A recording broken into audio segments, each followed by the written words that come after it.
Executive Director of the Coalition for Medical Marijuana in New Jersey. I'm here to talk to you a little bit about the medical marijuana program and how it got started, and answer any questions that you have. So, feel free to let me know if you have any questions while I'm giving my little talk here. Like I said, I am an RN. I've been an RN in New Jersey and in Pennsylvania for the last 38 years. I worked in psychiatric hospitals. I worked in intensive care units and coronary care units for about 8 years. And I worked in the New Jersey State Prison System for 22 years as a nurse and a supervisor of nurses and a quality assurance coordinator and a health services manager. So, I have a wide background, wide experience, clinical experience background, and now for the last 10 years, I've been executive director of the Coalition for Medical Marijuana in New Jersey. I'm really thrilled to be a nurse. I think it's a wonderful profession, especially for a man. And nurses are trained to be supportive and non-judgmental, and we're just kind of pragmatic patient advocates. And so it's no surprise that nurses are supportive of medical marijuana. In 2000, I got involved in medical marijuana. I was working as a supervisor of nurses in New Jersey State Prison, and I went to Amsterdam to attend a medical marijuana conference, and I ran into a gentleman by the name of James Burton, who had just been released from an American prison, and he was a glaucoma patient. He was going blind, and several members of his family had already gone blind from glaucoma, and one day a friend, when he was 30 years old, said, well, why don't you try some marijuana? And so he did. He noticed an almost immediate improvement in his vision, and he talked to his ophthalmologist about it. His ophthalmologist said, by all means, continue to use this marijuana because nothing else is working for you. And he was a farmer. He was growing some marijuana on his farm for that purpose. And the government found it growing there. They arrested him. They tried him. They convicted him, despite the fact that his doctor testified at his trial. And he spent a year in prison. Part of that time in a maximum security prison where I was working at the time, and I knew exactly what inmates went through in a maximum security prison because I saw it every day. And for a nonviolent marijuana offense, that was an outrage. But even worse than that, when he was in prison, the government confiscated his home and his farm for growing that marijuana. And to me, it was like the worst case of social injustice that I had encountered. And that's how I became, sensitized to this issue of medical marijuana. And so I went back and I started researching, and I said, this is wrong. What our government did to this gentleman was an outrage. And I looked into it, and I studied the issue. And about 10 years later, I took my research to the New Jersey State Nurses Association, and I asked them if they would not support medical marijuana, and they did. They passed a resolution at one of their annual conferences in Atlantic City in support of medical marijuana. And that was basically the start of our Coalition for Medical Marijuana in New Jersey. And after the New Jersey State Nurses Association passed it, and we represent 110,000 nurses in the state, the very next year the American Nurses Association passed a similar resolution, and they represent 3 million nurses in the state. Nurses are the largest healthcare organization in the country, and we're the most trusted profession in the nation. The American Nurses Association went even further than the New Jersey State Nurses Association. They recommended research into trials on the therapeutic efficacy of marijuana. They said it was the right of a patient to have access to therapeutic medical cannabis under appropriate prescriber supervision. And they supported legislation to remove the criminal penalties for patients who use marijuana and for prescribers who prescribe marijuana. They also said that there should be federal and state legislation that excluded marijuana as a Schedule I drug, and that they supported the education of registered nurses. So it was just a wonderful statement from the American Nurses Association, and I was very happy to hear that. So right after that, in 2003, I met Jim Miller, who was an activist who was pushing his wife's wheelchair around the state of New Jersey, and his wife, Cheryl, had multiple sclerosis, and marijuana was the only thing that relaxed her muscles enough to move, quite frankly. So he was, writing these signs, saying, "I'm a patient, not a criminal," and So anyway, when I met him, we joined forces and we started the Coalition for Medical Marijuana in New Jersey, and that was in 2003. So we've been doing this for 11 years now. Marijuana really, the cannabis plant has been recognized throughout history as a therapeutic plant for helping people, and there's no question about it. There's research that goes back thousands of years that shows how marijuana has been helping people. In fact, marijuana was recognized as medicinal right here in the United States. It was recognized as medicine longer than it's been prohibited as medicine in the state of New Jersey for about 100 years, from 1841 to 1941. Marijuana was included in the U.S. Pharmacopoeia as a recognized medicinal, and there were about 100 different products made through pharmaceutical companies that contained cannabis. It was used for a wide variety of diseases and conditions, as it is now. But in 1937, of course, the government, through a campaign of misinformation, passed the Marijuana Tax Act, which basically removed marijuana as a therapeutic agent. The American Medical Association was opposed to the Marijuana Tax Act at the time. They said that the prevention of the use of this drug for medicinal purposes can accomplish no good end whatsoever, and how far it may serve to deprive the public of the benefits of a drug that on further research may prove to be of substantial value, it is impossible to foresee. And that was Dr. Woodward from the AMA in 1937, but it passed, and that was the end of basically medical marijuana. The Marijuana Tax Act was declared unconstitutional in 1969, so for a brief period of time there was no federal law against marijuana. However, it really had little impact. I was 21 years old in 1969, and it really had very little impact on marijuana at the time, because as it is today, over 90% of all arrests are done by state and local governments. So the federal government's laws really don't impact that many people at all. But the federal government was quick to correct that, the fact that there was no law against marijuana, and they passed the Controlled Substances Act in 1970. And this act put all drugs into various categories, and Schedule I was the most restrictive of the categories, and that was where they placed marijuana. And it was controversial even at the time when they did it. They said, well, we're only going to do this temporarily until we study it, until we have proof of how dangerous marijuana is, and we'll establish a commission to study whether or not marijuana is appropriately placed as a Schedule I drug. Now remember, Schedule I drugs have a high potential for abuse. There are no accepted medical uses in the United States for Schedule I drugs, and Schedule I drugs lack accepted safety for use, even under medical supervision. And the possession of marijuana, under these terms, could result in a $1,000 fine for a first offense, even for a single joint, and could result in up to 5 years for growing a single plant. So the commission that was established to study the appropriateness of marijuana as a Schedule I drug was the Schaefer Commission, and this was President Nixon's hand-picked group of academicians and politicians who studied the issue for about 2 years, and he expected a supportive report from this Schaefer Commission, but the Schaefer Commission said, no, marijuana is inappropriately scheduled as a Schedule I drug. It should be decriminalized for adult use in the United States. But of course, President Nixon didn't like the results of that study, so he just tossed it in the garbage can, and that was released in 1972. And the Schaefer Commission also said that marijuana has important therapeutic qualities which should be aggressively explored, and that just never happened.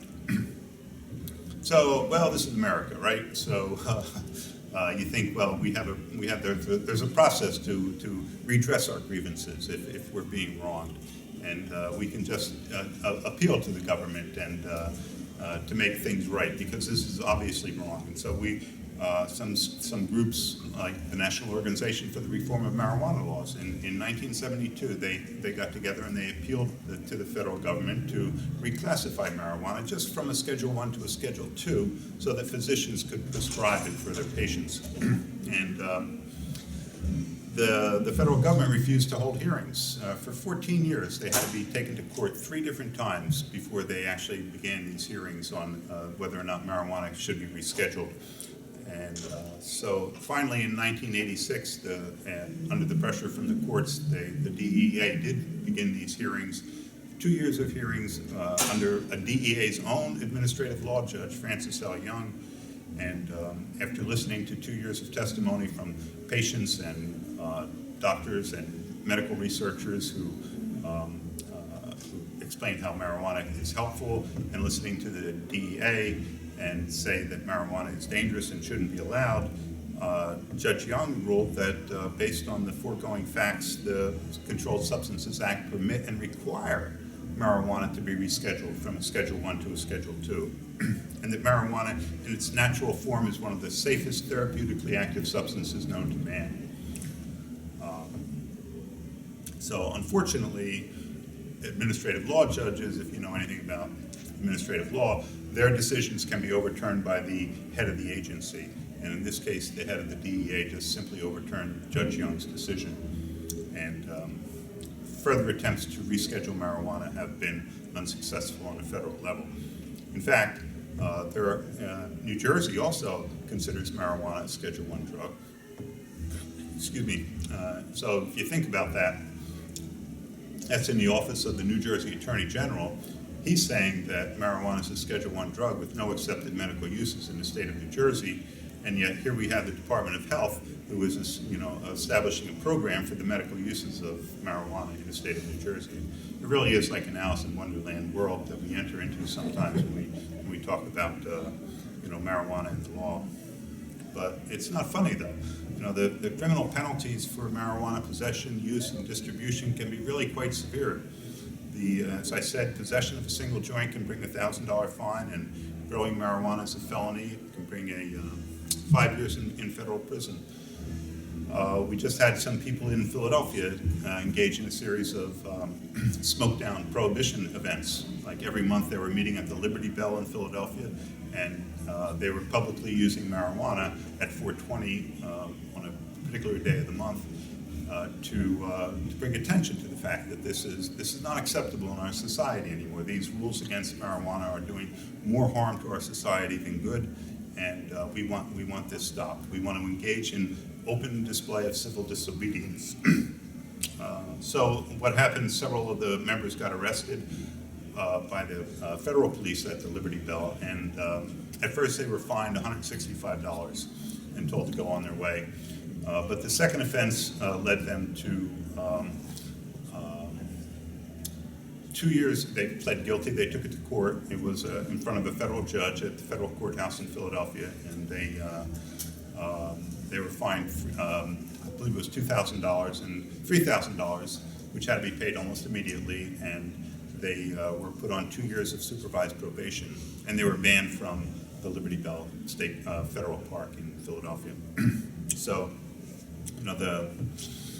right now those sentences are under appeal. It's Chris Goldstein and Don DeZarn and N.A. Poe in Philadelphia, and they really are heroes in my opinion. But the statewide criminal penalties are quite varied. Someone once said if you took an ounce of marijuana and you drove from Portland, Maine to Portland, Oregon, you would change legal status about a dozen times just in that one trip. And everything from a year in jail to complete legalization in Colorado. And still there are fines and possible incarceration up to a life imprisonment for nonviolent marijuana offenses. But what many people don't realize is that the civil penalties for a marijuana conviction can be even more damaging to a person than the criminal penalties. The civil penalties for any marijuana conviction, even a conviction for possession, can result in expulsion from public housing. if not only for the person who has the marijuana, but for the person's family. So suddenly they're homeless because of this. Under the right circumstances, civil penalties include loss of student loans. So, here for a marijuana offense, suddenly you're barred from higher education. We don't do this for rapists and murderers, but we do this for people who have a marijuana offense. Onerous fines, thousands of dollars. You can lose your driving privileges, even if your marijuana offense had nothing to do with being in a car. And loss of parental rights. You can lose your children, and you lose your ability to be a foster parent or to adopt children. And of course, there's employment issues. You can lose your job. You can be barred from employment in a number of agencies. There's forced treatment. You can be forced into some rehab program, even if you're using marijuana medically. You're not only forced into treatment, barred from using your medicine, but drug tested to make sure that you're not using your medicine. And if you fail a drug test, then you can go to jail for even longer than the original sentence as a parole violation. So, the civil penalties are just incredibly cruel, quite frankly, and very far-reaching, and can damage a person for your entire life. And then there are also unintended consequences of marijuana prohibition. For example, the drug education lacks credibility. Who are kids going to believe, when the dangers that are associated with marijuana use are exaggerated, and then they go and try marijuana and they say, well, geez, that was hardly anything. And so, if they were lying to me about marijuana, well, are they lying to me about inhalants or heroin or crack cocaine? So it really is a terrible loss of credibility among drug educators. And what does it do? It encourages the use of more dangerous substances. And it's also a support for criminal enterprises like the black market. So basically, this is what our system of prohibition amounts to. We could be taxing and regulating the use of marijuana in a reasonable manner. You could say, well, you're concerned about people who drive a car. Well, it makes sense to say, don't use marijuana while you're driving a car. But it doesn't make sense to say, don't use marijuana in a car if they turn around and say, don't use marijuana when you're outside of a car either. If you're concerned about minors having access to marijuana, well, that makes sense to say, well, minors shouldn't have access to marijuana. But it doesn't make sense to say minors shouldn't have access and adults shouldn't have access either. It's just not a reasonable regulation. It's not the kind of thing that Americans are willing to pay attention to. And of course, there's also the contamination and the lack of quality control when you leave the production and processing and distribution of marijuana to an illegal market. You don't have the regulation and the kind of concern about the product safety that we as Americans have come to expect. And of course, it's the harm to patients. What about the patients who could be using marijuana medicinally but are barred from doing so? New Jersey's law is just so restrictive, and when you consider it, as Andy said, there's probably more reasons to use it than there are not to use it. And there's just so many physical, mental, and emotional conditions that marijuana can help that it's a crime to keep this from the patients who need it, who suffer without it, and who suffer through the use of far more dangerous and addicting pharmaceutical drugs that are the only alternative to the relatively safe and benign marijuana. And then, of course, there's the political influence of the prison industrial complex. The prison industrial complex, I worked in the prison system for 22 years. It's a huge industry. It's so multifaceted. There's a drug testing industry, there's substance abuse programs, there's private prison services, there's corrections officers, unions. It's just such an incredible industry, and it has undue influence in our political system. Just in the time that I was in the prison system from 1984 to 2006, the prison population tripled from 9,000 inmates to 27,000 inmates just here in the state of New Jersey. And it was all because of enhanced penalties against drugs and enhanced enforcement of the laws that already were about drugs. 27,000 inmates were there in 2006. 86% of them were Black and Hispanic. So, the disproportionate minority confinement was just a shocking example of what's going on in our prison system and who gets arrested, who gets tried, who gets convicted in America when Blacks and Hispanics use drugs at approximately the same rate as whites do, and yet Blacks are 3 times more likely to be arrested for a drug offense than a white person. And diminished trust of healthcare practitioners. So many doctors and nurses buy into the government's official line, especially the doctors. I would have thought that there would be much more support in the physician community, but there's not.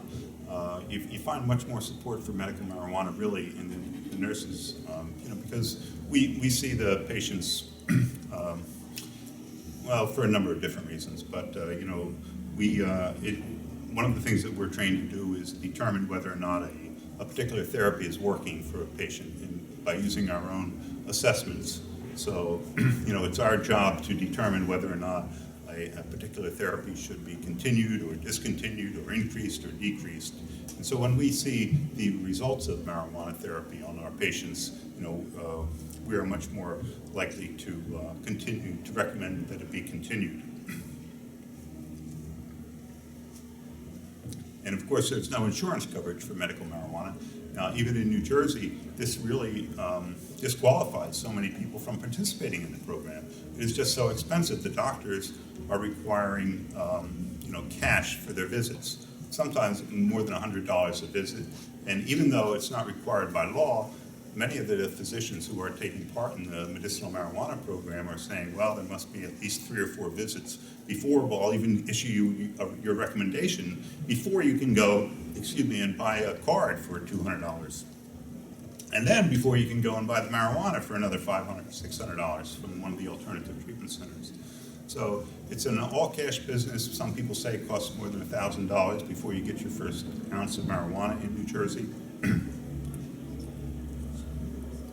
And, it just makes it impossible for many people to participate in the program.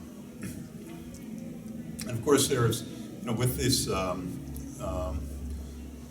incarceration rate, there really is a creation of an underclass of citizens who are denied employment, denied education, denied housing, denied voting privileges. And what does this do? This only results in greater recidivism, return to the prisons. So, and of course, when you lock someone up, you don't only just lock that person up, but you're locking up a parent, So what are you doing with the children? You're leaving them without the parental supervision. And you're really just ensuring that this problem continues for generations to come.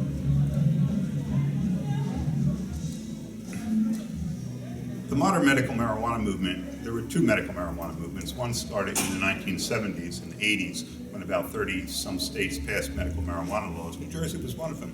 1981, Controlled Dangerous Substances Therapeutic Research Act was passed unanimously by the legislature and signed into law by the governor in New Jersey, and not a single patient actually received medical marijuana as a result of that law. And none of the patients in the 30-some states that passed the medical marijuana laws in the 70s and 80s actually received medical marijuana because it required the federal government to take part in these programs. But the federal government does not test medical marijuana. They don't do the kind of studies that people keep asking for, which are the studies that would lead to FDA approval. So those medical marijuana programs did not work at all. But in 1996, California's Proposition 215 was the first of the modern medical marijuana programs. And that passed, and that removed the state penalties for marijuana for medical reasons and allowed home cultivation and collective gardens and a dispensary system that varies by counties. And currently there are 20 states in the United States that have medical marijuana programs, and along with the District of Columbia, and about another dozen states are considering medical marijuana programs. They're working well in the states that have them,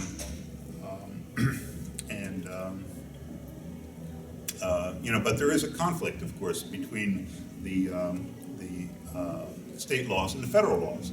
Well, the federal government still considers marijuana a Schedule I drug with no accepted medical uses, and any use of it can be punished severely. And so there have been a number of Supreme Court decisions, a number of court cases that have actually gone all the way to the Supreme Court, and some of the court cases have been supportive of medical marijuana, and some of them have not been supportive of medical marijuana. But for example, the Conan decision said that when California first passed its law, it said that the federal government said, well, we're going to take away the DEA license of any physician who even discusses marijuana with its patients. So the DEA license is how doctors write prescriptions. So without that, basically you're putting the doctors out of business. So, well, that had a very chilling effect on the physician community, and one of the physicians, Marcus Conan, a rather famous AIDS doctor, if anyone read the book, And the Band Plays On, he functions prominently in that book. He sued the federal government and said, you can't tell me that. And he won the case, basically. But the government fought him all the way to the Supreme Court. And finally, in the Supreme Court said, no, it's a physician's free speech right to discuss anything in the privacy of the doctor-patient relationship. So that one went for medical marijuana. The Oakland Cannabis Buyers Club went against medical marijuana. They said, here we are, we've established these cannabis buyers clubs for the good of patients, and yet the federal government comes in and they want to bust us. And the Supreme Court said, no, the federal government can do that. They can come into California, even though you have a law there, and they can enforce their federal laws. So then there was another case that went against the Angel Rache case, and Angel Rache said, look, I'm a patient, and I grow marijuana in California, and I consume marijuana in California in compliance with the medical marijuana law in California, and the federal government has got no business interfering with what I'm doing here. And yet the federal government, the Supreme Court said, and besides, I do it for my own health and safety, and without it I could die.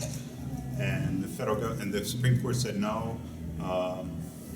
It was kind of a tortured reasoning, and I'm not sure I can really explain it properly, but they said because the marijuana that you grow in California and consume in California could affect the interstate price of marijuana, it still is an interstate concern and the proper concern of the federal government.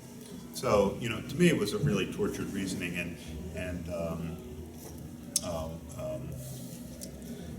there is no interstate commerce in marijuana. It's just illegal activity. I don't see how they could say that, but anyway, they did say that. And one final case that was decided in favor of medical marijuana was the Garden Grove decision, where a fellow by the name of Felix Ka was driving a car in Garden Grove, and he was arrested for a traffic violation, and he also had a small amount of marijuana on him. And so the police confiscated the marijuana, and they gave him a court appearance. He goes to court, he says, here, I have a marijuana card. So the judge said, all right, we're going to drop the marijuana charge, but we're going to go ahead with the traffic violation. So Mr. Ka said, all right, but now I want my marijuana back. And the city of Garden Grove said, no, we can't give you your marijuana back because that would be in violation of federal law. And so anyway, that case, it got up to the appeals court, and the appeals court said, well, no, it's not in violation of federal law. What California has done is they've established a series of a program that exempts certain patients at certain times from the state laws, And they're not talking about the federal laws. So Mr. Ka it's legal for Mr. Ka to use marijuana in California and not be subject to any criminal penalties. And the city of Garden Grove has to give him his marijuana back. So eventually they did. It was only a couple of grams of marijuana. The city of Garden Grove had to give it to him back. So that one went in support of. But with all of these Supreme Court decisions, none of the Supreme Court decisions invalidated any of the state laws. So this is why these state laws can continue to pass and continue. As a nurse, I'm licensed in the state of New Jersey as an RN. The state of New Jersey decides what it means to be a registered nurse. The state of New Jersey decides what it means to be a physician. So because he licenses physicians in the state too. So traditionally, these states do have the right to determine the practice of medicine within each state. So there's a couple of bills in Congress to resolve the issues, but they don't really seem to be going anywhere. The federal government has one compassionate use and investigational new drug program. Talk about needing more studies. For 1978, they've only done one study. This investigational new drug program. They closed it to new applicants in 1992 when they were flooded with applications from AIDS patients who said, wow, the federal government is sending tins of marijuana, 300 marijuana cigarettes every month to the patients in this program, and letting them use that much marijuana for their illnesses. And marijuana is keeping AIDS patients alive in California in the 90s when nothing else was doing it because it was fighting off the wasting syndrome, which was killing the AIDS patients. So the government was flooded with applications, and the response was, we're going to close down the program. But we're going to grandfather in the people who are already in the program. And so right now there's about 3 or 4 people who are still alive, who are still in this program, who have been getting 300 marijuana cigarettes every month from the federal government. And for over 25 years. And the federal government never once tested these people to see how they're doing on this program with all this marijuana. But an organization that I'm affiliated with, Patients Out of Time, they did test these patients, and they found out that all the patients were doing well. They were healthy, disabled people who had access to the appropriate medicine. They weren't taking any other medicine besides 300 marijuana joints a month. And they were doing well on their medicine. But the federal government doesn't even acknowledge it or ever publish any results of the one study that they're conducting. So in 2005, New Jersey introduced the New Jersey Compassionate Use Medical Marijuana Act. Do you have a question? Yes. I'm sorry, I don't want to step out of place and everything like that. And I know you're going on about how you're doing. Is that I'm a veteran, that I'm dealing with some issues whereas I do a lot of forgetfulness. So I just want to ask my question before I forget. Out of place. I don't mean to cut you off. No, that's all right. Go ahead. Just down the third. We're a news press with Fun That Comes, so we're covering this marijuana convention. I've downloaded the people and I have my cameraman back here. But one of the questions I want to ask you, because coming to find out all of the states and everything that legalize marijuana, my question is to you is like, what are we, because I've been dealing with the VA for the past 4 years. I'm a disabled veteran, and I had got hurt in Iraq. But the thing I tell my doctors is, as soon as I see them, is I smoke marijuana, which helps me out. I have sleeping problems, I have eating problems, instead of taking all these pills. My question to you is, and everything like that, if we was to get legalized in the state of New Jersey, how is the vets going to benefit from this to whereas that? Because at the VA right now, the only thing they're willing, and you say you're a registered nurse, so therefore you know about this. So that the only thing that they're willing to give us right now is nothing but medicine, but it's not helping the majority of us out. Because if you look at Colorado, California, a lot of people that helps out with the marijuana strands is veterans. So my question to you is, like, how is this gonna able to bring out veterans out here in the state of New Jersey, or how is this gonna help out the veterans in the state of New Jersey? Well, the VA is a special case. For the longest time, they refused to acknowledge that there was any medical benefits to marijuana. But recently, I think within the last couple of years, some Michael Crowitz, who is very involved with veterans for, I believe it's Vietnam veterans for men of marijuana. He pressured the Veterans Administration and got them to agree that the people who, the veterans who were using marijuana in the states where it was legal would not face any sanctions from the VA. So that is to say that they wouldn't be stopped from getting their pain medicine, they wouldn't be stopped from getting any other treatments from the VA. So you know, if you're in New Jersey, you know, you can use marijuana and not run into trouble with the VA, since New Jersey is a medical marijuana state. But the only problem is that it's very difficult to qualify in New Jersey.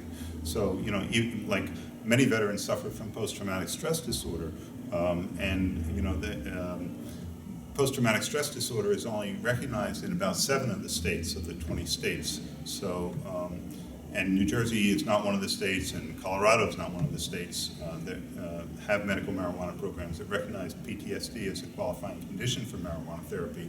So, you know, it's really very unfortunate because, unfortunately, 22 veterans commit suicide every day because because post-traumatic stress disorder is so poorly managed with traditional pharmaceuticals. You know, you just don't have any good options for PTSD except marijuana. Marijuana shows great promise. The Israeli Defense Force uses it for their veterans with PTSD, and you know, other foreign countries, and like I said, at least 7 states do.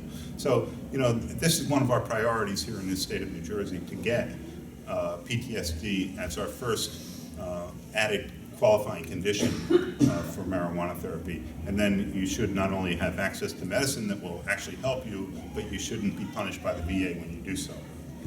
Yes, ma'am. Can a veteran go to a regular doctor? You know, a doctor that is able to prescribe?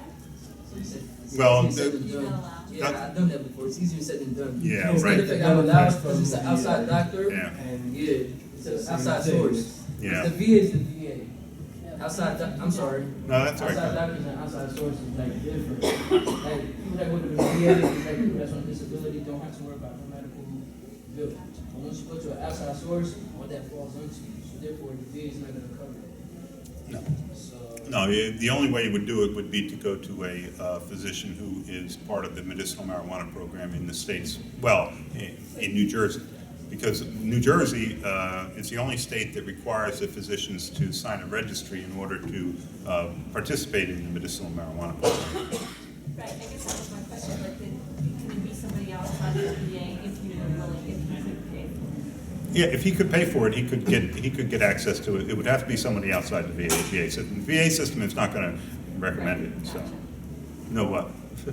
but not unless he has another ailment, not Right, PTSD. right, exactly, So right. He has to have a qualified. PTSD You have is to his have a qualified. only ailment. No. Right. I'm backing you up because I have more than illness. I have forced this, I have a tear. No, absolutely. But No, if I'm you- telling you if know there that is- I'm backing them up all the way because like the VA altogether don't do nothing. They don't care just about PTSD. It goes into everything. And being that they So don't it's the care, VA, if you yeah. were to have Crohn's disease or And- some other debilitating issue, you wouldn't be able to get it No. yourself even if you had the money. No, the VA has to do only with PTSD because I have other issues besides PTSD that I do get disability for and everything like that. So I'm 100% disabled veteran, you know. So I do what I do. So it's not just the PTSD I'm having a problem with. I have sleeping disorder, I have eating disorder, you know. But I none have of those pain. are recognized. No, they're recognized. I do physical therapy on a day-to-day basis. No, Oh, no. New Jersey. Oh yeah, for New Jersey, yeah, it's not recognized. That's why my question was out to you, to whereas like, what are you guys are looking to whereas not just PTSD, because I know a lot of veterans also, because I've been going to the VA since 2009 when I got back from Iraq, and at that it's 2014, I'm still taking the VA to help. So that question I asked you, it's not just towards PTSD, it's towards everything and everything that has to do with the VA or that has to do with veterans, that has to do with pain, not just PTSD, but everything in general. Well, I'd very much like to continue the conversation and continue the dialogue with you too. You know, we have meetings on the second Tuesday of every month at the Lawrence Township Library, which is right outside of Trenton. and from 7 to 9 p.m. You're welcome to attend. If the meetings are free and open to the public, everyone is welcome to attend. If I know Trenton is difficult to get to for some, especially patients, or if you have transportation difficulties, but I'll pick you up at the train station if you can make it to the train station, just to get to our meeting. But also, if you sign up on our website, cmmnj.org, you can. We'll send you monthly updates about our agendas and what's going on with it. The Compassionate Use Medical Marijuana Act, as I started to say, passed into law in 2010, but Governor Christie came on board a few days after it was signed into law, and he started a series of delays and obstructions in the implementation of the law. But it does, we have the most restrictive law in the nation. It recognizes HIV, cancer, and AIDS only if there's a severe pain and chronic weight or wasting syndrome. Only a couple of neurological conditions. Of all the neurological conditions, there are seizure disorder, intractable muscle spasticity, glaucoma, and any terminal illness. There are 25,000, estimated 25,000 hospice patients in New Jersey right now. All of them qualify for marijuana therapy, and very few, if any of them, get it. And marijuana really helps a dying patient in so many ways. It relieves pain without over-sedation. It improves the appetite. It lifts the spirits. And it controls incontinence too. And that simple thing like that can make a world of difference in a person's life. Any other medical condition that the Department of Health approves, but the regulations that came out to enact this law were just so restrictive that the process to add qualifying conditions hasn't even begun. Patients are limited to 2 ounces a month with an ID card, and the marijuana can only be obtained through the licensed alternative treatment centers, and as we said, there's only 3 of the 6 that are open now. And you must have a bona fide doctor-patient relationship. The therapeutic qualities of marijuana are really beginning to be understood by science. The entire endocannabinoid system was really only discovered in the 1980s and 1990s. So, it's another reason why physicians aren't so much on board with this. This wasn't taught in medical schools. Pharmaceutical companies write the medical textbooks, and pharmaceutical companies give the medical education for physicians. So, pharmaceutical companies have nothing to gain from marijuana being available to patients. So it's not at all unusual that there is a great deal of ignorance in the physician community about the therapeutic benefits of marijuana. But there are 60-some cannabinoids in marijuana, or the components of marijuana, and they're finding out. This is a very exciting field of emerging science that I would encourage young people to get involved in. Because we're going to be finding more and more developments in your lifetime that are really terrific. That will really show the kind of benefits that marijuana can have for people. For more information, the Patients Out of Time is a wonderful national organization. They give a conference every 2 years. It is probably the best medical marijuana conference in the nation, and it's going to be happening May 7th, 8th, and 9th, well, actually May 8th, 9th, and 10th in Portland, Oregon this year. So in just about a month, if you can get out to Portland, Oregon, there's going to be a wonderful conference out there, and it's going to be the start of the American Cannabis Nurses Association. I'm a founding member of the American Cannabis Nurses Association, and we're going to be doing a certification program at this Patients Out of Time conference on May 7th in Portland, Oregon. Americans for Safe Access is another national organization that's just wonderful. They're doing a conference right now in Washington, D.C. This very weekend. I went to last year's conference in Washington, D.C., and it was just a really rewarding experience. So when you leave here, if you're not doing anything tomorrow and Sunday, go down to Washington to that conference. The National Organization for the Reform of Marijuana Laws is another excellent organization. They put out this little booklet that we give away. It's over on our table, the Emerging Clinical Applications for Cannabis and Cannabinoids. And it's in layman's language about all the therapeutic potential for marijuana. And again, I talked about our organization is the Coalition for Medical Marijuana in New Jersey. We have meetings. And we're a 501c3 public charity, and donations to us are income tax deductible. And we're also available on Facebook, so please join us, friends of the Coalition for Medical Marijuana New Jersey on Facebook. Nick? Don't forget, we also all are on meetup.com. Meetup.com, yes, to keep track of our many public appearances like this one. And for example, on the 13th of April, we're going to be in Greenfest on Ramco State College. Where else are we going to be, Nick? Well, I also put the time, Patients at a Time conference. Patients at a Time conference. There's a talk coming up at Montclair State College that's going to be a very lively debate. And that's, what day is that, do you remember? But our monthly Yeah. meetings are also Yes, advertised as well. and next week in Lawrence Township on the 8th of April will be our monthly meeting, so hope to see you there. Any questions? Yes, sir. I'm Dylan. I guess really the question that I have, I'm actually a young marketing professional, and I equate a lot of these efforts kind of to my field of work. Whenever there is, and this is obviously a change that seems to be kind of an uphill push, uphill battle, if you will, and I think that there's a huge misconception where people believe that, hey, it's either, it should just be legal, it should just be legalized. And I want to kind of backtrack to something that you had said when you had mentioned that, Governor Christie came in with some hurdles that we have to go over, and things like that. I think that there's a lot of smaller things that we can maybe kind of like niche target to help bring this into fruition and help support the cause.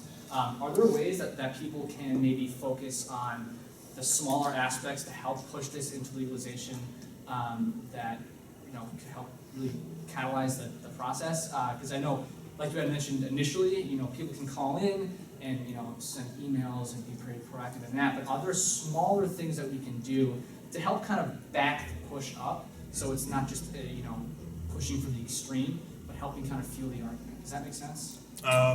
Well, what it makes me think about is people speaking out for their individual situations. Like we had the Wilson family, and Brian and Megan Wilson were concerned about their daughter Vivian, who had Dravet syndrome, which is an intractable form of epilepsy, and they started speaking out about it. They came to one of our meetings. They came to one of our press events at the State House, and the situation it positively went viral. It was picked up by all the national newspapers, and Dr. Gupta did two of his specials, Weed 1 and Weed 2, and Weed 2 featured the entire, it was almost entirely about the Wilson family and their daughter Vivian, with intractable epilepsy. And this situation just sort of came up. Probably not. It hasn't even been a year, and yet it's made a tremendous impact not only in New Jersey in raising people's awareness about how effective and safe medical marijuana is. For a toddler, we're talking, but it also had a great national impact.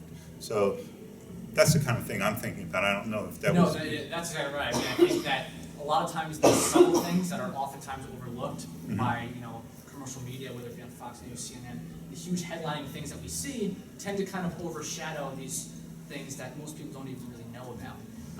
And I think that focusing on these subtle cases and things like that can really help push the effort when things get more to the extreme of bringing up the legislation and things like that. Yeah. Again, I am very new to all this, but that's kind of my angle from it. So I always felt like a push for change starts with the subtle details. Exactly, grassroots campaigning, exactly. Well, our organization, we were only focused on medical marijuana. Of course, we're the Coalition for Medical Marijuana. We were formed with the Nurses Association and a lot of other organizations that had no position on broader legalization. And our official position was, we neither support nor oppose broader legalization of marijuana. We're only focused on medical issues. But after several years of the program not working properly, even after we passed it into law, we came out and said, well, you've got to stop arresting the patients first. So, even patients who had ID cards who couldn't get the marijuana from the dispensaries, would go to New York or something and get marijuana, bring it back, and they would get arrested with it.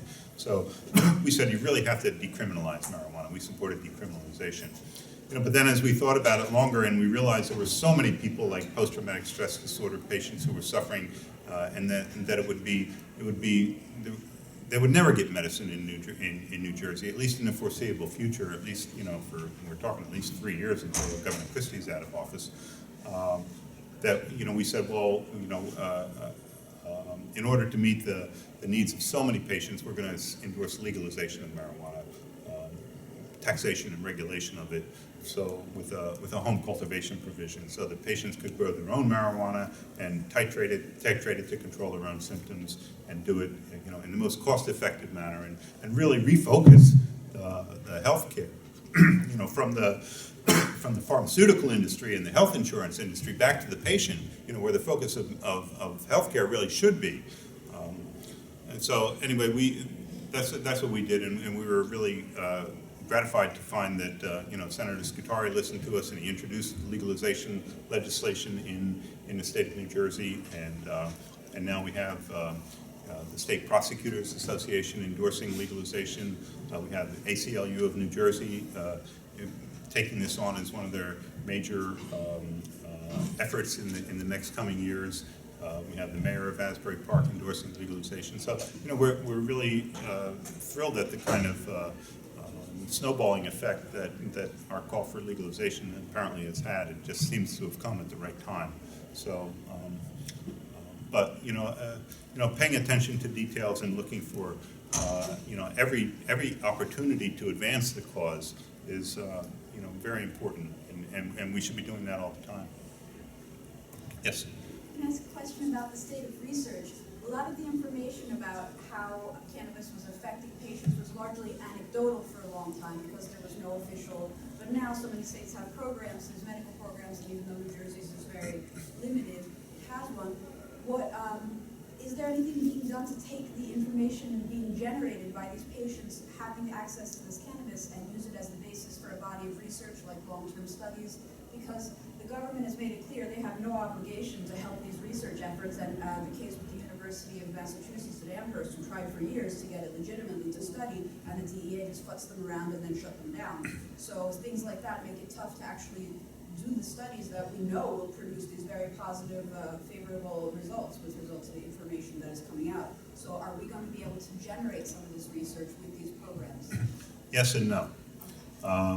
Yes, we are able to do research. We're able to do clinical studies of individual patients. We're doing some very exciting research in California. For example, the Berkeley Patients Group did a great study of 350 patients in 2009 who were using marijuana, and they found out that 60% of them were using it to replace prescription drugs, 40% of them were using it to replace their alcohol cravings, and another 20% were using marijuana to replace more dangerous and addicting street drugs. So, there are some very exciting studies that are being done. However, none of these are the type of studies that will lead to FDA approval. So, the only kind of studies we're locked in. The only kind of studies that will lead to FDA approval are the large-scale clinical trials, which still the federal government is obstructing and cannot get done. Now, some of the smaller-scale clinical trials have been done, and they've been using the gold standard of scientific research, the placebo-controlled, double-blind clinical trials. And they have shown that marijuana is safe and effective for a number of conditions, even smoked marijuana. And you would think that, well, when these smaller studies were favorable to marijuana, that would lead to the larger studies being done, but no. The federal government is still blocking them, as you used the example of Professor Lyle Praker at the University of Amherst, who wanted to grow his own supply of marijuana to conduct a large-scale clinical trial of marijuana for post-traumatic stress disorder. But, the DEA stopped that, and they said, no, we have a monopoly on the only marijuana that can be used for clinical trials, official FDA clinical trials at the University of Mississippi, and we're going to keep that monopoly, and you're not going to have it. They So, don't want this information to come out, they may no longer have a leg to stand on. well, It's in their interest to keep it status quo. Yes, But luckily, yes. thanks to things like this, thanks to people, especially such as yourself, who have made such prominent efforts and such legitimate efforts in these medical contexts to show the truth, that's very much appreciated. thank you. It's all about information. It's all misinformation. I'm sorry? It's all misinformation. Yeah, People there is a just great deal of misinform. misinformation. I got a question. It really is a shame to have so much misinformation come from our own federal What government. is your opinion on the 507 patent? The patent? Yeah, the government has. Well, it's just one more indication. The gentleman asked about the patent that the federal government has on the antioxidative properties of And neuroprotective. and neuroprotective properties of marijuana or the cannabinoids. It's just one more indication of, again, the Alice in Wonderland kind of aspect where, here we have a patent on the medicinal properties of marijuana, and yet on the other hand, we're saying there are no accepted medical benefits of marijuana. It just makes no sense. It's a shame. Yes, sir. Hi, Ryan. I think we can all pretty much say here that money and lobbyists are a big power in Washington.